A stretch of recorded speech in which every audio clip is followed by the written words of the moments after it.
There are several verbs in English language that behave differently from other verbs. They are the so-called modal verbs. The modal verbs are can, could, may, might, should, would, ought to, must, will, shall. We'll cover all of these verbs in the following lessons. But now let's talk about what makes these verbs different from other verbs. 1. They are never used separately. All these modal verbs add a meaning to the verb. For example, I must study or I'm going to be kicked out. Must is a modal verb. It means have to. We don't use must without another verb. We don't use it separately.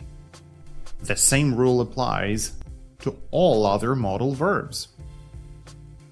2. We do not use the ending s when we have the subject he, she, or it. For example, he could win this race. He coulds would be wrong. No s with modal verbs. 3. Modal verbs are always followed by the infinitive without to. For example, I can drive a car well. He should eat less. Dean must work harder. 4. In questions, modal verbs work as auxiliary verbs, meaning we put them before the subject, and we don't use other auxiliaries like do, does, did, etc. For example, what can I do about it?